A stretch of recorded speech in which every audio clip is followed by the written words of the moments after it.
एखादा आंदोलन करता इतका गंभीर आरोप सत्ताधाऱ्यावर करतोय, उपमुख्यमंत्र्यावर करतोय, हे या गंभीर प्रकरणाची चौकशी कोण करणार? न्याय कोणाकडे मागावं? आणि जे आरोप प्रत्यारोप करून त्या आंदोलनाला, जे आंदोलनातून मराठा समाजाच्या पदरी अपयश आलं, म्हणजे पदरी निराशा आली, त्यामधून त्यांनाच आता जरांगेंना जर त्यांचं आंदोलन आणि त्यांना संपवण्याचा सरकारकडून पुरस्कृत होत असेल तर मात्र उद्याच्या दृष्टीनं आंदोलन लोकशाही पद्धतीनं करणं आणि न्याय मागण्याची जी मिळण्याची जी अपेक्षा असते, तर या देशात लोकशाहीलाच खड्ड्यात घालण्याचं काम सुरू झालं आहे सत्ताधाऱ्याकडून, हे आता स्पष्ट झालेलं आहे. ज्या पद्धतीची भाषेचा वापर जरांगे पाटील सातत्याने करतायत आणि आजही ते जवळपास ज्या पद्धतीने आरोप एका पाठोपाठ एक करतायत, वाटतंय का ते योग्य आहे?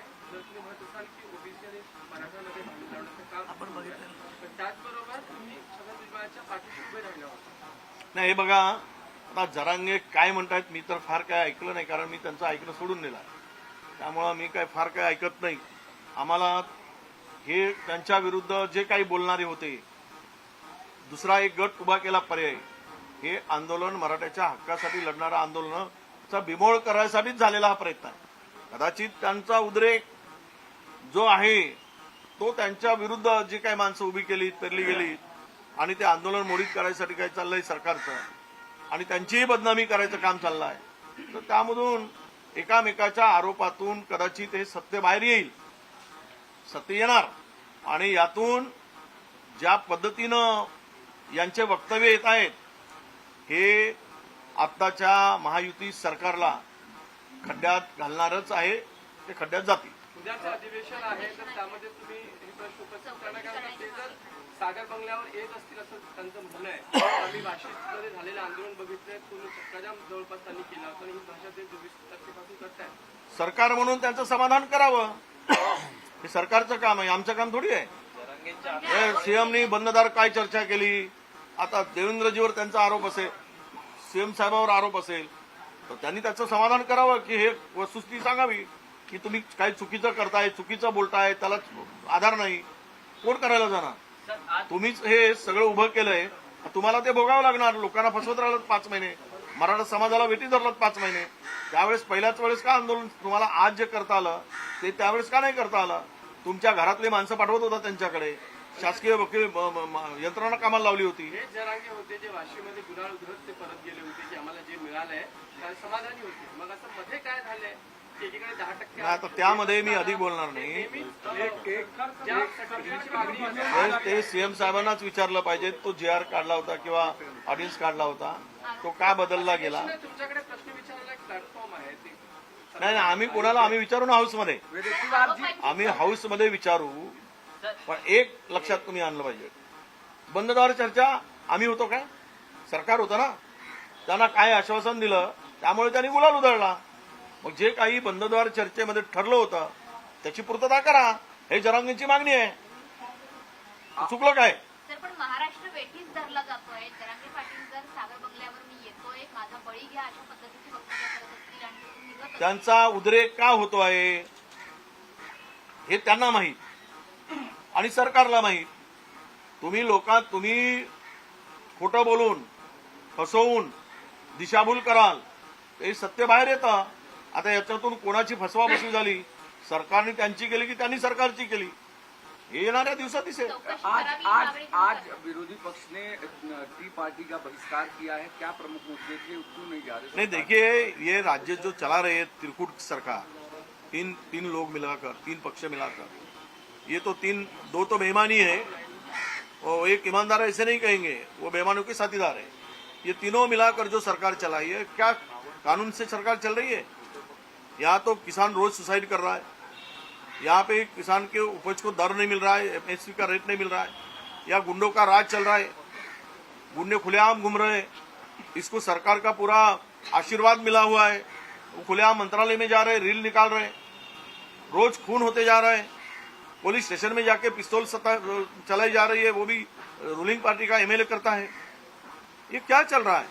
जब एक गुंडे का खून होता है तो पूरे के पूरी सरकार उसके घर पे जाती है, जिस तरह से भाषा करती है, तो इससे वो आज के तारीख में पूरे भ्रष्टाचार से युक्त सरकार, महाराष्ट्र में कानून सुव्यवस्था खड्डे में डाला गया है।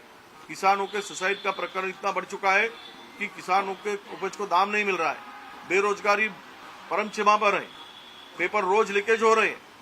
तो सरकार कहाँ है जिसके साथ चाय पानी पी? ऐसे बेईमान सरकार के साथ तोड़फोड़ करके लोगों को हित का काम न करते हुए केवल अपने एमएलए के लिए, अपने खुद के लिए काम करने वाली सरकार, इसके साथ में क्या चाय पानी पिए हम लोग? तो इसलिए हमने बहिष्कार किया।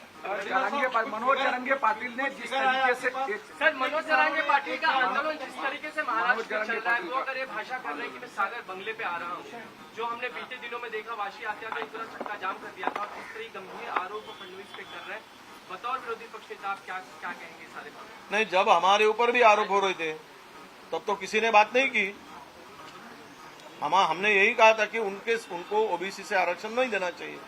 तब हमको भी कुछ आरोपी के पिंजरे में खड़ा किया गया था।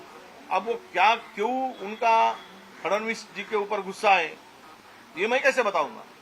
रहा सवाल, आंदोलन से अगर कानून सुव्यवस्था बिगड़ती है तो सरकार क्या कर रही है?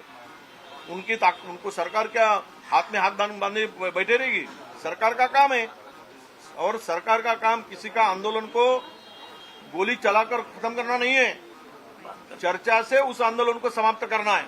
तो चर्चा करो, तो चर्चा से निकालो रास्ता, ये हमारा कहना है। सरकार जिस तरीके से 10% तुम्हारा जवाब दिया मैंने। सरकार 10% आरक्षण देने के बाद फिर भी इस तरीके का आंदोलन होना, ओबीसी के कोटे से आरक्षण मांगना, इन सारी चीजों को क्या देख रहे कैसे? नहीं, वो क्या मांग कर रही है और सरकार को क्या देना है, ये सरकार और जरांगे पाटिल चर्चा करके निपटाए ना। ये विरोधक करके हम क्या बताएं?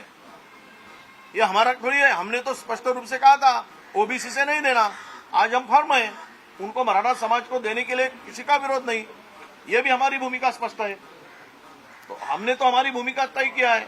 अब सरकार और जरांगे जो चाहते हैं वो दो आपस में बैठे। जिस तरीके से जरांगे पाटिल कहते हैं कि मुझे सलाह के जरिए अगर विष देने का प्रयास फडणवीस करे तो बहुत गंभीर आरोप है। जांच की मांग आप करेंगे? जरांगे जिस तरीके से लंबे समय से आंदोलन कर रहे हैं, जांच की मांग करेंगे? और दूसरा सवाल, अधिवेशन कल से शुरू हो रहा है, इस सारे मुद्दे क्या ये सारों मुद्दों को जब इतना गंभीर आरोप जरांगे जी कर रहे हैं तो इसका स्पष्टीकरण सरकार को देना पड़ेगा। ये मांग हम करेंगे। साहब, आपने कुछ किसानों के आत्महत्या का फिगर नोट किया है, वो फिगर 25 साल का है, और क्या विधानसभा नहीं, 2176 किसानों ने इसी साल 1 साल के भीतर में सुसाइड किया है। ये ऑफिशियल आंकड़ा है, हमारे हाथ का नहीं है। क्या कुछ रीजन सामने आए हैं? यही इसके वजह से किसानों को उपज को दाम नहीं मिल रहा है, कर्जा में किसान डूबा हुआ है। आज अब उनकी हालत बहुत खराब हुई, इसीलिए वो सुसाइड कर रहा है। नाही, बावनकुळे सत्य बोलतायत। छोटे पक्ष त्यांना आरएसएस आणि भाजपचा छुपा एजेंडा होता, पण